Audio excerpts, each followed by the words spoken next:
Members for my alone speech. Okay. You ready? How's that? Okay. This speech is about being alone in the wooded or mountains or anything like that. Our professor wanted us to write a speech about a competition show.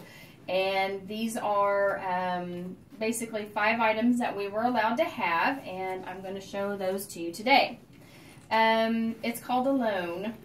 When packing 5 items selected from this list, this was a hard task for me, but I picked what I felt I would need to survive in the Gloss Mountains of Oklahoma. The 5 items I picked to survive in the mountains to help to prepare my adventures on the outdoor trails and the wilderness. The information I will speak about today should help assist those looking forward to a fun-filled day in the wooded mountains or wilderness. These items may help in an urgent situation, like if your car won't start and you're in a remote area, or you get lost in the woods, or you get lost in the mountains. These items may also help for survival for a while till a rescue crew can come out and help assist you. The 5 items needed for survival for the fun-filled adventures in the Gloss Mountains State Park are the following. You can either choose a canteen or a water bottle, and I chose a canteen. 1 Leatherman multi-tool, 1 bow and 6 arrows, 5 pounds of Primicin, hope I said that right, and 1 first aid kit. First, I chose a canteen, just like this. This is a reusable tool, gathering any water source that's available throughout the woods or throughout the mountains. A canteen stores water till ready for use, like cooking, cleaning cuts and wounds, and cleaning wild game and fish that you have caught for that day. It can be used to clean your hands and other parts of your body, like if you wanted to take it and use it as a shower head and clean your face and your hands off the. A canteen can be used as other uses as other well. It can be used as a weight at the end of the rope if you're having to tie down and climb up. It can also be used as a pillow at night, message in a bottle, an ice pack, or even used as a weapon.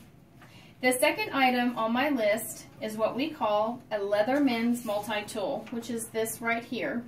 As you can see, this has lots of uses for survival in the mountains and or the wilderness. This multi-tool has a range of portable and versatile hand tools, and that combines into several individual functions. And as you can see, there's a knife, there's pliers, we do have saw blades, we also have a can opener and tweezers, and also wrenches and screwdrivers for those that need assistance with any survival. Since this tool has a multi-purpose, it can make it easier for you to survive in the mountains or the wilderness, and it takes a lot of stress knowing that you have this multi-purpose and a great tool as well. The uses of the Leatherman tools are endless, and below are some examples that I'm going to give you.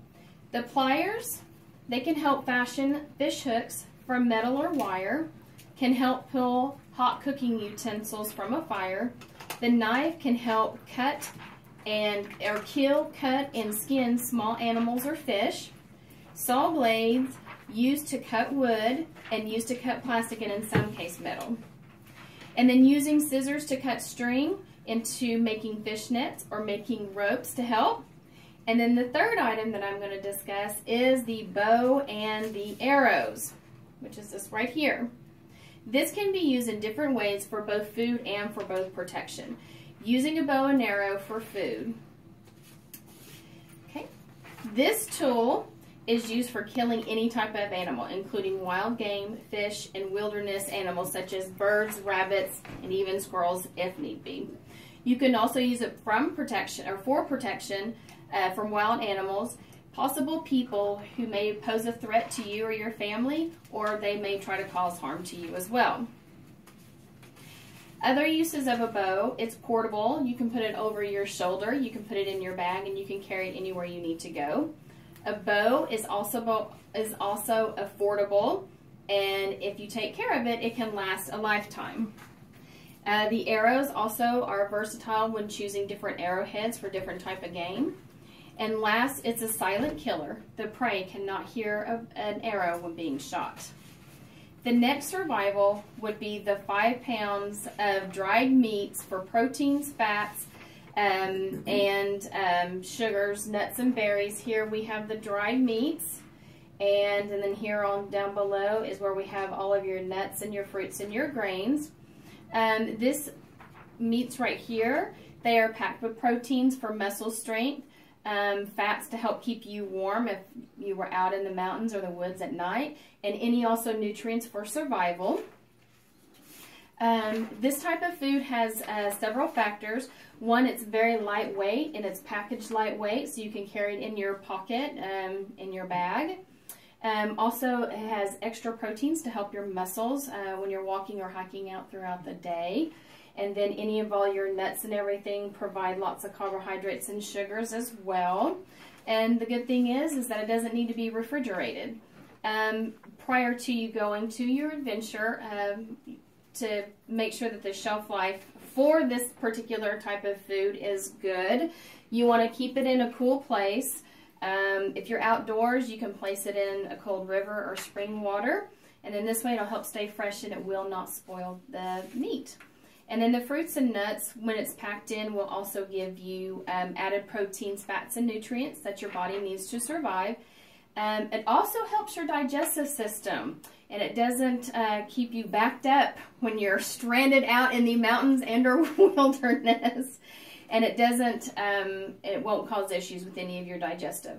And like I said, it provides the essentials for the energy as well. And the last important item and tool is your first aid kit.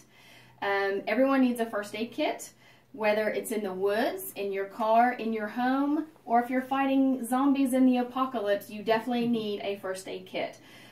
This is your key to survival right here. The first aid kit has everything, as you can see, from your alcohol pads, matches, bandages, gauzes, your tourniquets, your antibody creams, your antiseptic agents for cleaning your hands, face, and wounds. The first aid kit also has a manual to the go-to instructions for those that are not familiar with any kind of a wound care out in the field, field dressings if you have a deep major cut, or how to bandage minor cuts. And then, of course, they always come with kind of a how to start a fire. You've got your ropes, and you've got tweezers, you've got pliers, flashlights, and other things that you will need when you're out in the mountains or wilderness. The first aid kit comes in many different kits depending on the location or the adventure that you seek. If you're going into the woods or the mountains or wilderness or wherever you're going, you need to pack a first aid kit according to your survival environment or surrounding environment. Also, you can order certain items that pertain to an emergency kit on the internet. They have online kits that do pertain to certain entities, and that will accommodate all your fun-filled adventures. In conclusion, the items I spoke about are essential for survival in the mountains and the wilderness or woods. Remember, the survival items I spoke about in my speech today are I spoke about the canteen and how it can be used. I spoke about the all-purpose Leatherman tool and how it can be used.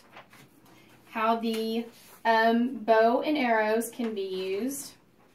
And how the 5 pounds of the pemmican meat, nuts, and fruits can be used. And then last but not least, how your first aid kit can be used as well. When you are preparing, when you're packing your survival items, try to pack according to, like I said, the adventure and the environments that you're going to be in. Also plan ahead, learn about your destination,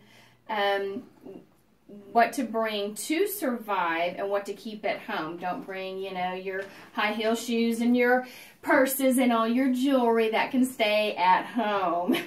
This information education will help you have the adventure of a lifetime. That is the conclusion to my speech. And again, these are my audience members. Thank you.